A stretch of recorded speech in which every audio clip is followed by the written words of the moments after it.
visit the farm and the factory of Eiroa Cigars CLE Asylum. Was an amazing experience, doing something different. I have the opportunity to make my own blend cigars that I mix the leaf the way that I want it. That's what I'm smoking right now. The hospitality from the Honduras people was super nice. They are very friendly people. I love the way that they doing the job, and I love the cigars. La semilla que estás usando, ¿es semilla que tú has ido recogiendo de las plantaciones anteriores? Sí, esas semillas a veces llegan semillas nuevas, al viejo le gusta experimentar, pero siempre sigue con lo que tenemos acá. Y este guarda, las semillas tienen estos talones. Llamamos a eso lo que usamos en el sensorium, el pinareño. Esa sí es de la original que trajo Tino al Budín en el 60 y pico. Yes, and that's the seed that you hear the stories about that came in the coffee cans. That really is the one. So the old man has like 10-gallon jugs of that stuff from over the years. He stored that for many, many years. Walk all the way back here. Everything has to be counted, and these guys, over the years, they begin to know how many plants per acre, and they do all the measurements and everything. So tobacco starts here. These are the seed beds. The seed beds are the most important part of the process. The tobacco grows right from the beginning. If the seed bed is not right and the small plants aren't right from the very beginning, you're not going to have a good crop. So this was done on purpose for you guys to see, and we'll see some tobacco being spread today. Pues están poniendo semilleros ya, ¿verdad? Vamos a poder ver ahorita. You'll see how it gets spread. This is what the seeds look like. So what they'll do is when they start spreading the seed, you put the seed in a can with a bunch of ashes. The ashes, of course, are white. The dirt is all going to be nice and dark, so when you spray with the ash, you see exactly what you sprayed. And they'll take out the best of that group. They come in they really come in with like a toothpick or a little wire. And the ladies, they work, and we usually use women because they have a lot more detail. Guys don't have that kind of detail. So, and they'll take all the little plants out and just leave one per tray. When the plants are growing, they'll mow them on top because they want to make sure that they're all at the same level, and you want to make sure that you have a real thick stem. They have a lot more nutrients, and they've been fertilized a lot more, so they're going to grow at a much faster pace. Here, the limited, just imagine how many nutrients are in that little amount of soil. Limited. Plus, what other thing that happens is, if you see this hair on the plant, the tobacco plant actually absorbs nutrition from there as well. The irrigation drip system, we consume a lot less water than normal.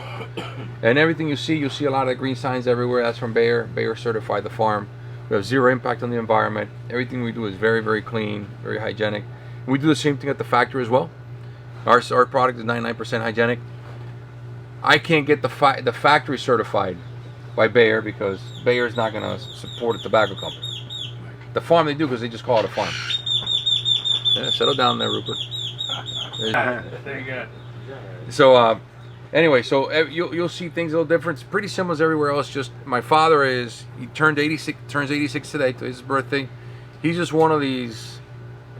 Just doesn't care, man. The old guy just doesn't care. He's allergic to profit. He's allergic to money. He just wants the stuff to be beautiful. So you'll see everything. He goes completely overboard. If you go to a tobacco field, you see how everything's perfectly aligned. It's beautiful. You know, we were just here, and we probably have some recordings. We'll probably show some of that as well. How they do the planting, which is a real beautiful. I could sit there for hours. Actually, we did sit here for like an hour every day, every morning, and just watch it happen. You know, because I like the care that he puts into it. Nice. Now you can pull it out. When they're in here without tobacco plants, they're competing for sunlight. So they do have some sort of thinking mechanism, or nature does it, which is amazing. You know, who intelligence system there? I don't know what it is. Survival. Right. My name is Joaquin Ortiz. I'm original from Puerto Rico, and I working in a smoke on the water Weston. I've been in the industry for 7 years, and in Weston for the last 2 years. My role at the smoke on the waters, I am the manager of the humidor. I'm in charge of sales, inventory, purchase, layout of the store, and especially customer service. You know, obviously the seed's been there for so many years, it's not going to germinate. You want seed to germinate, I think 98, 99%. So maybe that germinates 90%. But then what happens is it starts growing in the tobacco soil and it starts picking up the characteristics from that soil. And that's how the seeds begin to develop. You know, my opinion, the worst thing that happened to this industry was Criollo 98. It's such a good seed, great plant, but everybody's growing it. So in countries like Dominican Republic, they don't grow Piloto that much anymore. They grow Criollo, and everybody sells Criollo. So that variety, there's a homogenization of the taste and flavors of cigars. Of course, the soil adds the flavor, but still, my characteristics are part of the seed itself. Here for about 45 days. This was climate controlled.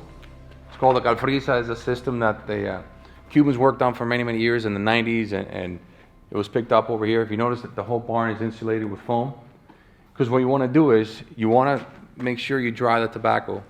You want the green gone, you want the chlorophyll gone, and you want to dry the leaf. When you do candela, the green stuff, what you do is you put the grills here at about 120 degrees. And what that does is the leaf dries, but the chlorophyll stays inside the leaf. And that's what makes candela taste so grassy and so green. I don't like it. Isn't there a steaming process to make it into a wrapper? No, just heat. No, here, but once you apply it you could apply it just Ready to from roll, here? man. Oh. And my dad's biggest business in the 60s and 70s was candela for Coragua Discoa, which was bearing, you know, the bearing cigars. What made that so good is that 48 hours here is dry, you pack the tobacco, you ship it and you sell it. This stuff here takes 18 months, man, it takes forever. Because it's got to sit here for 45 days, then it goes into fermentation. You know, fermentation could be anywhere from 3 months to 18 months, depending on what type of tobacco. Then you have to go to a sorting process, you have to do all these things, so it takes you a year and a half or 2 years to finally sell the tobacco. And how do you take the ammonia? The ammonia comes out on its own. You do in fermentation, you feel it. So that's one thing that's changed a lot over the years as well. All right, so in the 1990s, all cigars the cigar industry was dominated by Dominican cigars. And there's a lot of Connecticut wrappers, and you know, when they wanted to go wild and crazy, they had Ecuadorian Sumatra, which is a darker color, but the cigar really wasn't a full body cigar.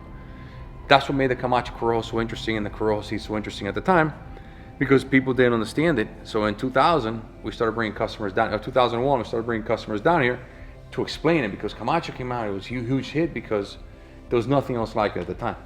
But people didn't understand the Corojo seed.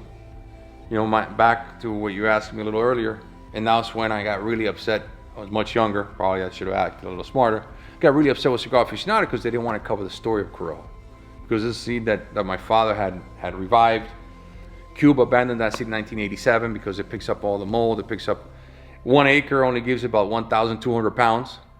Criollo 98 gives you 2,200 pounds, so it's almost double. Corojo gives you 25-30% wrapper, when the Criollo 98 will give you 50 or 60% wrapper. So of course, business-wise, Criollo 98 is a much smarter plant, much better plant. It's genetically designed. It's a great plant. So you go to a different country where you have different varieties, they don't grow those anymore. They grow the Criollo 98. And oftentimes they trick you. They call it the original variety, but it's not. So anyway, so we started bringing customers down here because I had to explain it to them one by one. And back then, marketing-wise, for every dollar spent, we're getting $40 back. So that made a huge explosion. So a lot of other people say, oh my God, so we're sitting on all these inventories now of tobacco that's not as strong as Corojo or any of these other Havana 2000. People were just experimenting with it. So what a lot of companies started doing was not fermenting tobacco all the way. So they're fermenting tobacco to 60%. So when they're going through the fermentation process and you smell the ammonia, they would leave it like that, right? And that's one thing that eventually changed the business, and it became part of our taste. And people like it, don't like it, but if you notice, you know, I think more and more, I mean, not in an epidemic kind of way, but if you notice more and more, Connecticut cigars are slowly beginning to sell less at a smaller rate. You know, it's still the most popular wrapper out there, but people your age, they don't want to smoke a Connecticut cigar. They want to go into something that has more body from the beginning. You know, that's one big thing that changed over the years. I am a country guy. I grew up in my hometown. My family from the middle of the island. When I came here, I feel very identified because it's like my country. Mountains, trees, and when you see the farm, remember me my youngest years. Yeah, what tobacco is a process where the ammonia starts coming out, and there's a lot of body to it, but you get all these different kinds of smells, and that's where I get all my ideas. We'll go see that now after this. So that's where I get all my ideas for blends when I start getting those smells. I don't know what it is, man. Maybe it's just the way I grew up in the business. But I just start smelling and I start imagining what I think the blend's gonna look, or the blend's gonna taste like, what the cigar's gonna look like. Think of it as you're buying meat, or you're walking by a restaurant and you smell something burning. Oh shit, you know what? I'm gonna buy some steak tonight, and I think that has pepper and has that, you know. So you start giving up all these ideas, right? So this is what I want to do. This is what we call I call it the acid test. Not because it's acid, just because it's the only way to see what we're doing. So here we have. All right, so it tells you the farm, tells you when this tobacco was sprung up here, right? This is Habano 2 as a seed my dad's working on, right? And then this is the a Corona. All right, so this is. We got a Bulgarian customer, man. So now we do that now, it's because it's a lot like this, a lot less offensive. Because the guy was so polite, all of a sudden the guy crossed, he goes, "Hey, fuck you." I go, "Oh my God, I love it." That's it, man. That's gonna be our thing.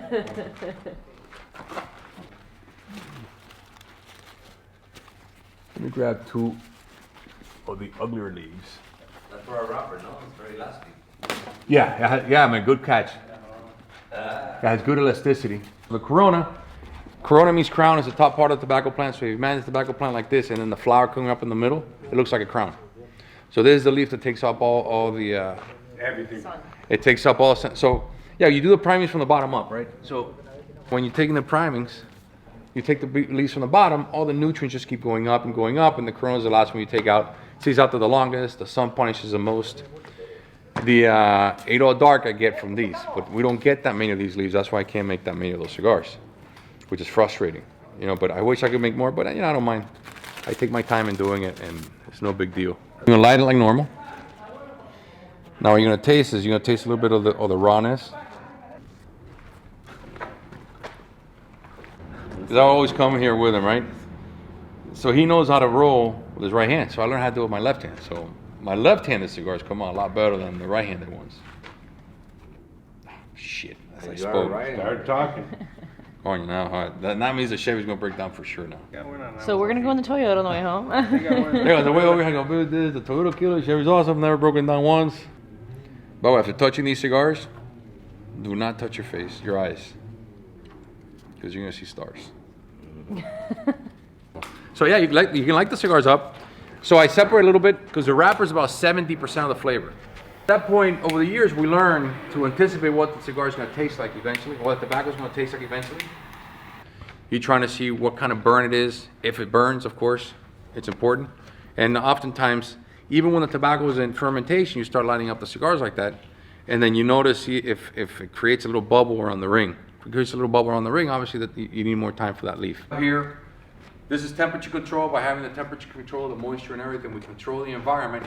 Because what happens is, you'll feel it now in Honduras. It was, not that it was chilly, I mean, chilly for us, but the temperature was, I don't know, maybe 70 or 68 this morning. In the middle of the day, it's gonna get up to 80 something. And what that does is, the process accelerates during the day, the drying process, the curing process, but at nighttime, it stops. But when you put the temperature control, the process continues on the whole time. And once the process continues on the whole time, you're able to instead of waiting 45 days, maybe you can turn the barn in 32, 33 days. Because we were talking earlier, we were just talking in the car with the other guys, that what limits us as far as the farm is the tobacco barns. Because you can only fit about an acre and a half per barn. So if you're growing 100 acres, you need 100 barns. So you got to stage it. And you got to make sure, because it's easier to move the tobacco from here to fermentation than to tell the tobacco to stop growing in the field, which you can't do. So on the rotation, do you grow like a vegetable or something? Corn. And we did, instead of corn, or we'll do sorghum, because sometimes it depends what the economy is like locally. If you grow corn, people start breaking in and start stealing your corn. And when they harvest your corn, it's stealing from the soil. And he hates it.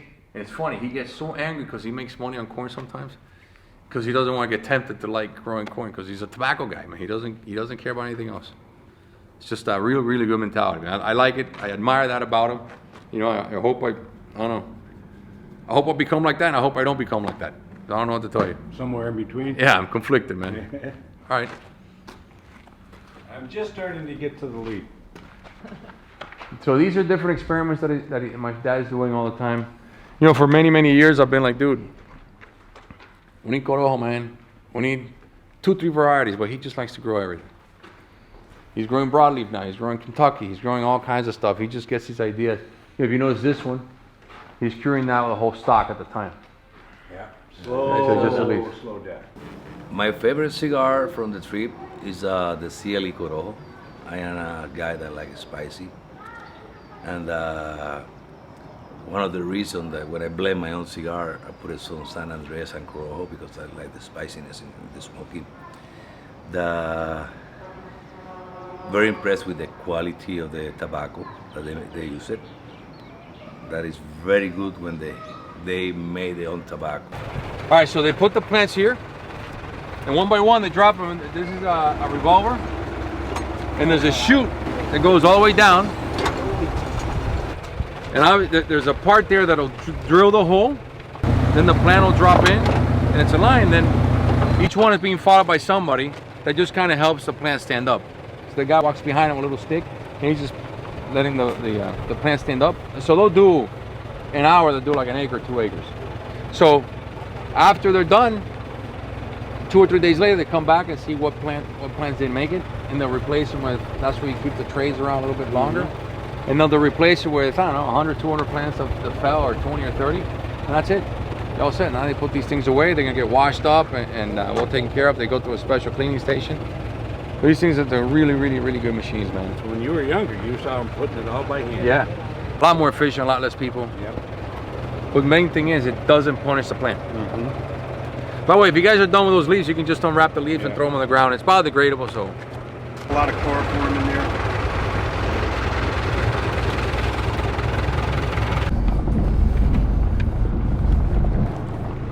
They're setting up the lines, yeah. This was planted yesterday.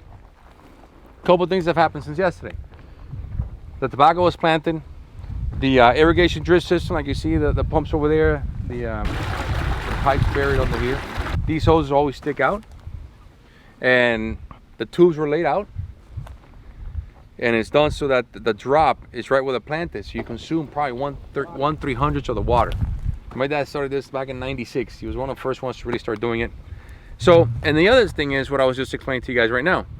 So they're actually going there, and they want to make sure that the plant's stuck really well, because there's, again, the machine goes by, someone follows it, they make sure they stand it up, but doesn't guarantee that they spend the night well. You know, they come here in the morning to make sure what plant's stuck and didn't stick. If you go, we can walk next to them so you can see what they're doing. It's back-breaking work.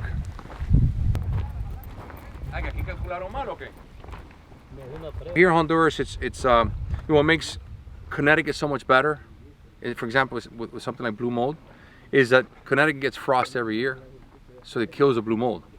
Here, the blue mold is always here, and blue mold over the years has developed also an immune system to what we're doing. It really is an amazing, it's an amazing fungus. It's an airborne fungus, disastrous, and that's why Pinareño and Corojo are so hard to grow. And it's really hard communicating that. And so the best thing you can do is just make a really good cigar that people enjoy and they understand the flavor, something like the dark, and like, oh man, that cigar tastes excellent. And say, okay, that's because we're using a leaf that no one else grows. That's why I hate every time that someone would use the Corojo name and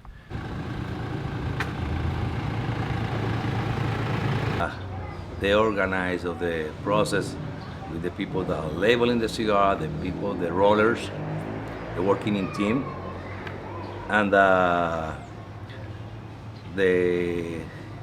idea when one guy made everything for his brand, boxes, agriculture, the cigars, design of the band, that's very impressive for me.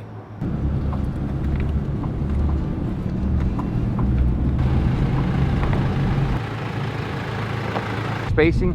Did you guys notice that the soil was real flat? Do you remember? I mean, you can go see it on the way back. But anyway, the soil was pretty flat. What happens that a couple of days after, they come with the tools and they start mounting soil over the stem, the stalk of the plant. Because like I said, they absorb a little bit of nutrients from there also. But also, if there's rain, unexpected rain, the water can filter through a lot better there. It doesn't compact the soil. Because when rain is flat, it'll compact the soil. When the soil is compact, they can't get any oxygen. And by doing that also, you're moving the soil. The root itself doesn't go past 6, 8, 10 inches maybe. So the root is not a very strong root. Not like you would think of a tree or something else. Tobacco has pretty lazy roots. So by moving the soil around, you let the tobacco get more nutrients and get more oxygen as it starts growing. Tobacco is going to start growing very, very quickly from this point on. So We did that, it's been years, you know. Dude, one time we were coming back from the airport, where he flies in, and bro, he had the Hummer, I had my Lincoln, and we're driving down the road, and all of a sudden he just turns right off to the dirt road and calls me. He's like, "Hey man, follow me." I'm like, "Get the fuck out of here with that shit, bro." I was like, "Bro, this thing's a sedan." I went idle too. Sembrar ahora, porque mira el frío. Si hubiera puesto de las otras, pero me hubiera jodido. land, a lower layer down there, and then we have 40 acres across the street on the other side. This is the side that he's focusing on now.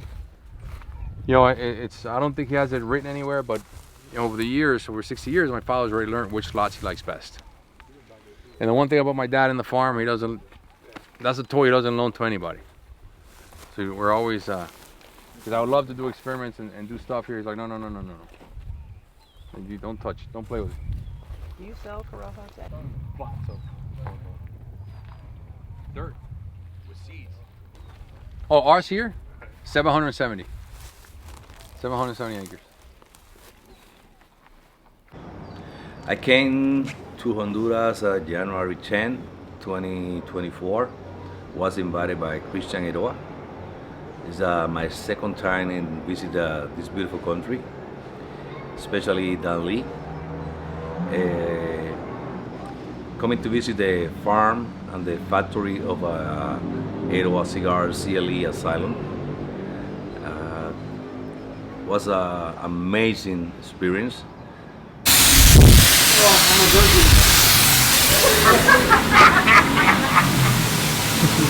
And that's what it's gonna look like on a cigar. You get an idea that you're getting the, so now you know you're getting the color you want. You go through it the whole thing and you'll sort it. So when you're buying, you look for it. Now this is second priming. The best wrappers are usually third and fourth primings. To my taste, my father's taste, second priming. He likes second and third. I like third, fourth, and of course fifth priming. It's flat. The bulk, when you put the bulk up, it'll start pressing down and see how the leaves are already squeezed down. So this thing, in a few days, it'll be all the way down to here. Usually it'll be in bulk about 7-8 days each time. And what tells the difference is how much temperature it has and how much moisture still has left. The tobacco is on the top will go to the bottom. The tobacco is on the outside, goes on the inside. That's the simple. There's no real scientific method in how it's done. They just figured. It's like a ring house. Right. Now, do you guys blow smoke out your nose when you smoke? Yep. You blow smoke out your nose? I've done it a couple times. I'm still working on it. You? Do this. I want you to take a whiff and blow the air out your nose. You see how it lingers? Mm-hmm. That's what you're missing out on. So you're missing about 7 or 8 times the flavor. Oh yeah. So in essence, you're not really smoking a cigar if you're not blowing out your nose. And it's tricky to learn. You know, something you put your tongue on through your mouth. I've learned the best system I learned is you start blowing like you're whistling on your finger, and then just close your mouth, and then the air goes out your nose automatically. So gotta do this fast.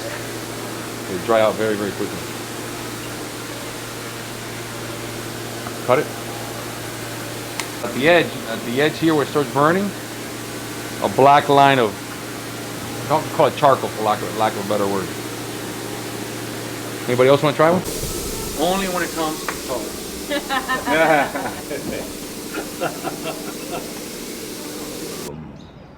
They have their own farm, all the process. This is very important for me, and the standard of quality is the best thing that you can find at a factory. It's not my first time.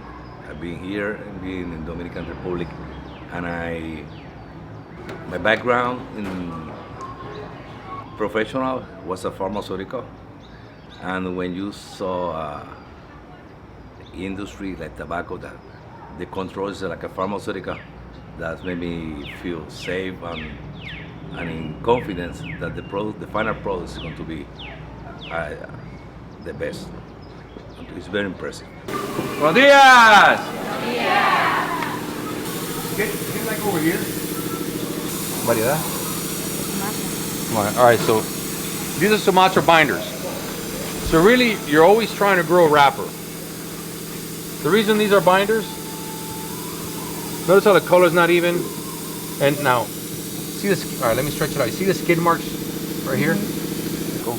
You add moisture. You never add water. Water will stain the tobacco. If you drop water here, you ferment it, you have a black spot. So you're always very careful about that. That the leaf itself, she's gonna start fermenting from the tip. The tip's always gonna be darker, and then it spreads out. You can see the shape. You can see it from afar a lot better. Right?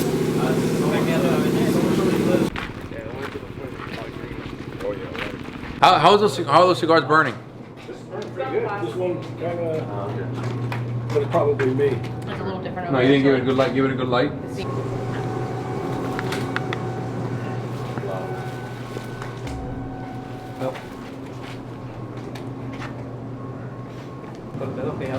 Because being second priming, it's a lot thinner, so it ferments a lot more quickly. But I like that it has that kind of body. I wouldn't.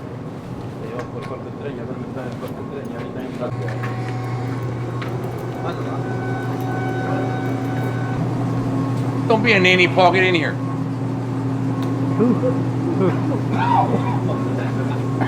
Only your mouth.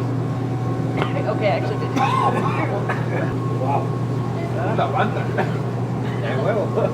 Now I gotta stay. All right. So anyway, right? So you stuck your nose in there. So obviously the ammonia gets trapped inside the leaf. This system's done. What it does, when it rotates, it allows the ammonia to escape the leaf, and now when you pack it, you don't have that ammonia. It depends on your taste. Again, my father doesn't like strong tobacco. You know, I don't mind it. I want that kind of body. I want that kind of strength. So I will probably not do that much. And you know, we have the barrels, which I never really installed them because I started thinking about it. I want my tobacco to have the ammonia. And what they do in the old time with the hands? They'll do it with your hands. The problem is a lot of, first of all, imagine. Wet it and shit. That's the work of a week's job. They do it here in 4 hours. And how much tobacco was damaged too. And they had to set it down. And so this is a better system. Rotate. So this is the one we sent pictures. I think Jonathan started using for True Estate. So he started doing his advertising campaigns like he invented this thing. And then Nick Perdomo started doing the same thing. Oh, He yeah. invented these things. Science question: how does rotating like this just remove the ammonia? Stay over here for a second. I regret it. No. See how it opens up right here? This is the magic right here when it rotates. And then there's a small amount of wind as it's rotating. That's what it's just opening it up. You're airing it out. All right, listen, I'm sure you can accelerate the system. You can probably put a blower in there or an extractor system and do a lot faster. You would have to create a wind current from the bottom, have air come in from the bottom, extract it from the top, and you would suck it out and probably even a lot faster.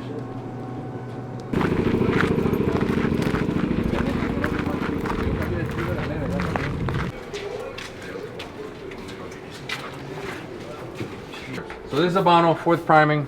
Tobacco is ¿qué te lo tengo como viso? Viso. This is viso. All right, so this is filler. Why did it turn filler? Notice the edge is a little burnt. Maybe had a little too much water. You know, it wasn't good enough for binder. Dominicans, this is called frog stripping, where you take the lower third or lower half of the leaf. Dominicans, they strip all the way from here because they want milder cigars. Traditionally, maybe now they cut it down this. I haven't visited many factories, believe it or not, but I've seen in the past that they cut up here. Maybe now they keep a little more of the stem. That's why sometimes from Honduran cigars, you tend to get a little more stems than Dominican cigars. I mean, it doesn't happen every day, but it still does happen. So it's called the frog strip. What they're doing here is, I mean, you can touch them, press it. There's a little moisture on that leaf still. And so you only crop that far so that you can keep strength.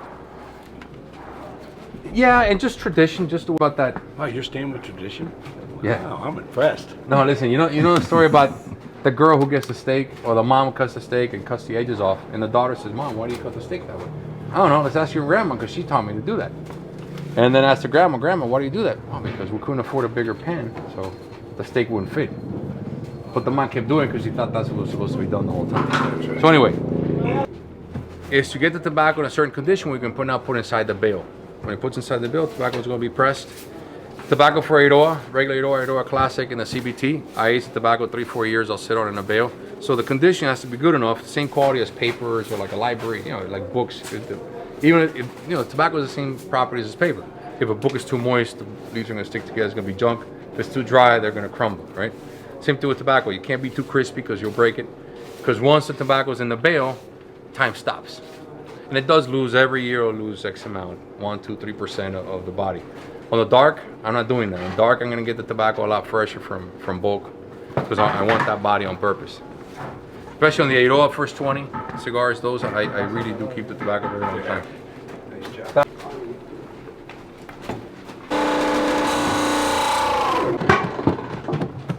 Paper. Now all of a sudden they start stacking the leaves on top of each other. You see it there?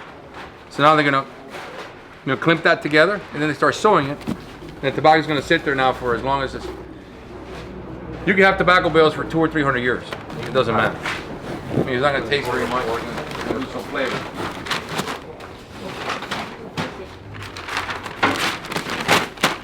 Right. It's amazing, right? This is these are the cuarto corte. Habano. Right, this is fourth priming also. Pretty much the same one we saw whether they were drying out. Ah, este es el mismo que está sacando. el mismo que estamos Okay. Do you want to go around the side? Huh? Yeah, over there, the box factory. Thank you, sir. Thank you. So cigars have to match. Another thing that I love about the way these pills work, I mean, just in general, everybody does it. Notice how even all the bands are. Oh yeah. Even when do the tissue wrap also, how even all that stuff is. That stuff never stops to impress me. So we talked about it yesterday a little bit, right? So when I moved down here was when NAFTA was going on, and everything that everybody kept talking about was total quality management, calidad total in Spanish. And we spent a lot of time understanding and teaching all of our staff that these girls are the last ones to see the cigars before they head to your stores.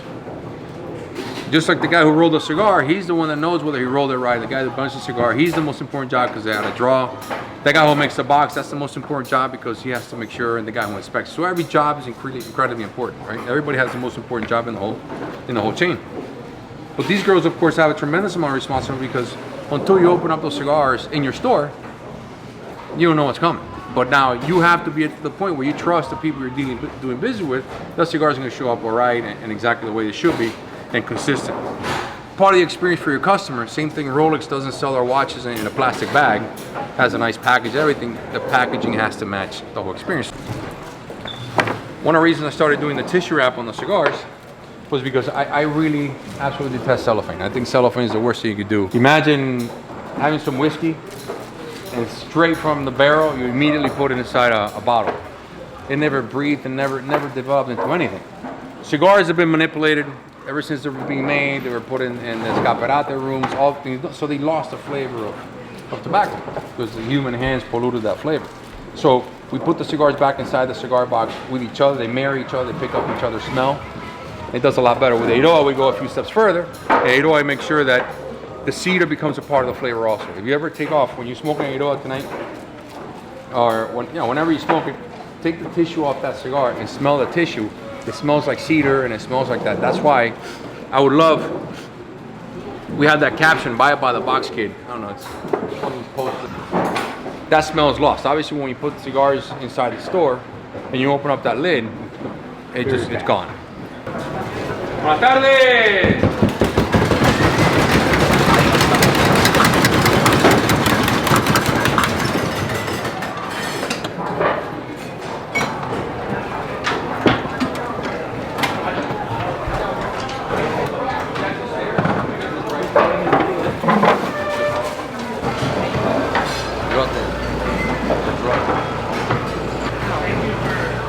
air and he checked the percent. So that will have a 40, that will have a 20, 30, that will have a 38. I'll put it. And I find notes of Häagen-Dazs chocolate ice cream. Yo, Yeah. I'm like, what? you smoking tobacco or weed? Come on. Yeah, sometimes some people get very Creative. very creative. Yeah. Very creative, yeah. Never been able to do this before. Like, smell each leaf. There's gonna be witch on it. But I mean, honestly, at the end of the day, it's whatever you pick. Obviously, you go heavy on Lejero, heavy on Mexican, or the Habano. I mean, You have obviously, Mexican? yeah, we have some Mexican. Very fine. Joaquin, the wrapper you wanted, Corojo. Yeah. Binder Mexican Mexican. But I want you to shave, and I want to see like how. and the filler put it at Sumatra and Sumatra, and you want Corojo in there? Corojo. Corojo.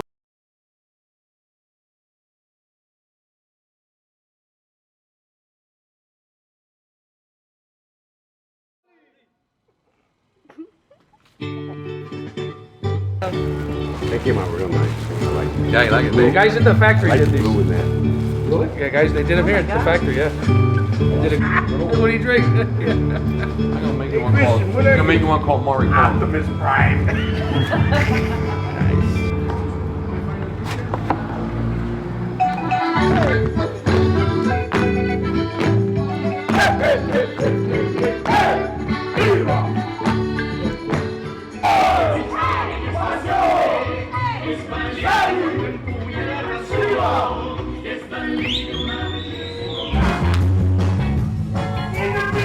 I want to say first thank you to my boss, Don Housley, the owner of Small on the Water. We are in Weston and New Orleans. Second, Mike, my rep. He have the idea that he want to bring me here, and Christian for all the attention and the time, the conversation and the learning. This trip for me is for growing out more my knowledge of cigar that I can share with my customer and the group of work. Every day you learn something, and this for me was like coming back to college and learn a new stuff. Thank you. Not that dark. But it looks dark. Yeah, it look Yeah, when you said it was it Habano. look like a San Andres Mexican. Really? It Yeah. was dark for Really? Habano. Yeah. Yeah. Because this is a Habano. This is much lighter. Yeah.